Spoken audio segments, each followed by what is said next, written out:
Hi guys, ఇప్పుడే మన most awaited movie Avatar Fire and Ash చూసి రావడం జరిగింది. ఐమాక్స్ 3Dలో ఈ మూవీని ప్రీమియర్ షో చూడటం జరిగిందనమాట.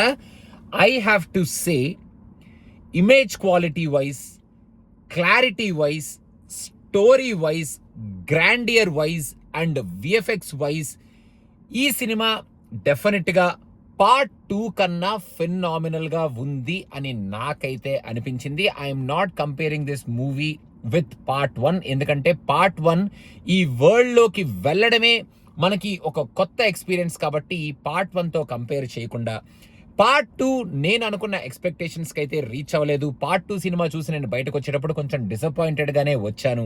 కానీ పార్ట్ 3 మాత్రం ఫైర్ అండ్ యాష్ మూవీ కొంచెం లెందీగానే ఉంది. మధ్యలో ఒక 1 అవర్ బాగా డ్రామా ఉంది, కొంచెం స్లో అయినట్టు అనిపించినా కూడా story wise, story telling wise, action scenes wise, presentation wise నాకు డెఫినెట్గా థియేటర్లోంచి బయటకు వచ్చేటప్పుడు అవతార్ ఒక మంచి ఎక్స్పీరియన్స్, మళ్ళీ మనం థియేటర్లో ఆ ఎక్స్పీరియన్స్ని రిసీవ్ చేసుకొని థియేటర్లోంచి బయటకు వచ్చాం కదా అన్న ఫీలింగ్తో ఒక మంచి హ్యాపీ మోడ్లో మొత్తానికి మన జేమ్స్ కెమెరాన్ అవతార్ పార్ట్ 3ని ఎరక్కొట్టారు కదా అన్న ఫీలింగ్తో థియేటర్లోంచి బయటకు వచ్చాను. యాక్చువల్గా పార్ట్ 2 లాగానే ఆ వాటర్ వరల్డ్ని మనకి సెటప్ చేయడానికి చాలా టైం తీసుకొని క్రీచర్స్ అని ఆ వాటర్ వరల్డ్లో ఉన్న అంబియన్స్ని మనకి క్రియేట్ చేస్తూ చాలా టైం తీసుకొని మనకు ఆ స్టోరీలో పెద్ద మ్యాటర్ లేదేమిట్రా బాబు అనిపించేటట్టు ఫైర్ అండ్ యాష్ని కూడా ఆ ఫైర్ పీపుల్ని, యాష్ పీపుల్ని మరి ఒక వరల్డ్ సెటప్ చేయడానికి అంత టైం తీసుకుంటారేమో అనుకున్నాను. కానీ ఫైర్ అండ్ యాష్లో ఆ యాష్ పీపుల్ని ఒక ఎలిమెంట్ లాగానే వాడుకొని మెయిన్గా ఈ స్టోరీలో క్యారెక్టర్స్ పరంగా ఈ స్టోరీని డ్రైవ్ చేస్తూ చాలా స్ట్రాంగ్ క్యారెక్టర్స్ అండ్ ఆ క్యారెక్టర్స్ అన్నిటికీ డ్రామాని పెట్టుకుంటూ మెయిన్గా జేక్ అండ్ మైల్స్ క్యారెక్టర్ వీళ్ళిద్దరి మధ్యలో ఒక మంచి ఇంట్రెస్టింగ్ డ్రామాని నడిపిస్తూ నెటేరి అండ్ మన వరాంగ్ వీళ్ళిద్దరి మధ్యలో కూడా ఒక మంచి ఇంట్రెస్టింగ్ డ్రామాని చాలా పవర్ఫుల్గా ఈ ఫీమేల్స్ ఇద్దరిని చూపిస్తూ ఆ వాటర్ వరల్డ్ని యూజ్ చేసుకుంటూ అండ్ ఈ ఫైర్ అండ్ యాష్ని యూజ్ చేసుకుంటూ స్కై పీపుల్ని యూజ్ చేసుకుంటూ ఆ టెక్నాలజీని యూజ్ చేసుకుంటూ ఒక మంచి డ్రామాని, మంచి మంచి ఎమోషనల్ సీన్స్ని, ఒక beautiful conflict for each and every క్యారెక్టర్ని అండ్ సెకండ్ పార్ట్లో ఆ కొడుకు చచ్చిపోయే ఆ పెయిన్ ఏదైతే ఉంటుందో ఆ పెయిన్ని మనకి ఈ క్యారెక్టర్స్లో చూపిస్తూ ఈ స్టోరీని ఏవాని వాడుకుంటూ ఏవాని ఎక్కడికక్కడ ఏవాకి హైప్ ఇస్తూ ఈ సినిమాని మళ్ళీ మనకి పార్ట్ 1లో ఇచ్చిన ఆ ఊప్ అయితే ఇచ్చాడు, ఆ కిక్ అయితే ఇచ్చాడు మన కెమెరాన్ అని ఖచ్చితంగా చెప్పొచ్చు. థియేటర్లో కొన్ని సీన్స్కి అయితే అరుపులు, కేకలు, అసలు జనాలు పిచ్చి పిచ్చిగా ఎంజాయ్ చేస్తున్నారు. నేను చెప్పినట్టు మధ్యలో ఒక 1 అవర్ డల్ అయింది. ఆ డల్ అయిన ఎపిసోడ్స్ కూడా ఎమోషనల్గా కొంచెం బాగానే కనెక్టింగ్గా ఉన్నాయి.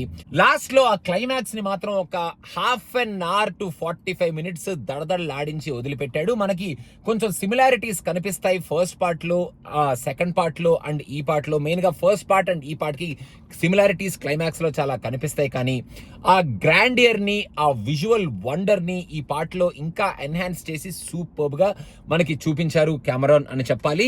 అండ్ డీటెయిలింగ్ అయితే అదిరిపోయింది. ఆ విఎఫ్ఎక్స్లో కానీ, ఆయన చూపించిన వరల్డ్లో కానీ, ఆయన చూపించిన ఆ మెషినరీ కానీ, అంబియన్స్లో కానీ, ఐమాక్స్లో మీరు ఫుల్ స్కేల్లో కనుక ఈ సినిమాని చూస్తే డీటెయిలింగ్కి మైండ్ బ్లోయింగ్ లాగా అనిపిస్తుంది మీకు ఆ డీటెయిలింగ్.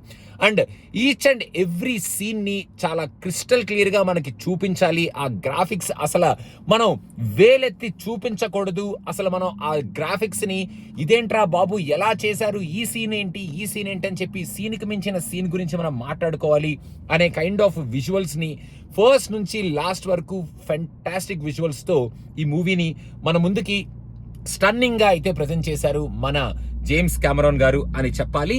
స్టోరీ నుంచి బీభత్సమైన ఎక్స్పెక్టేషన్ ఏమీ పెట్టుకోకండి. Just go watch the wonder. Visuals పరంగా you will definitely get amazed. Story telling పరంగా మెయిన్గా మీకు ఎమోషన్స్ కనుక నచ్చితే ఈ సినిమాలో బోల్డెడ్ ఎమోషన్స్ ఉన్నాయి. ఆ ఎమోషన్స్కి మీరు డెఫినెట్గానే కనెక్ట్ అవుతారు. ఆ క్యారెక్టర్స్కి కూడా మీరు డెఫినెట్గా కనెక్ట్ అవుతారు.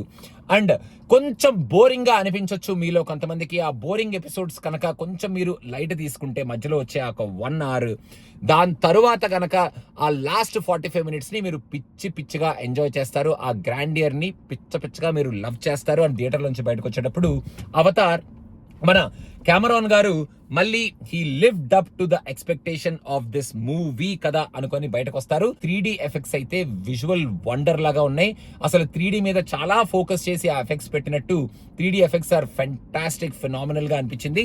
మొత్తానికి నేను ఎక్స్పీరియన్స్ చేసి థియేటర్ నుంచి బయటకు వచ్చాను. మీరు కనుక అవతార్ చూస్తే ఎలా అనిపించింది, మీకు అవతార్ అనేది కింద కామెంట్స్ లో మెన్షన్ చేయండి. And don't forget to subscribe to cinema picture. Thank you so much.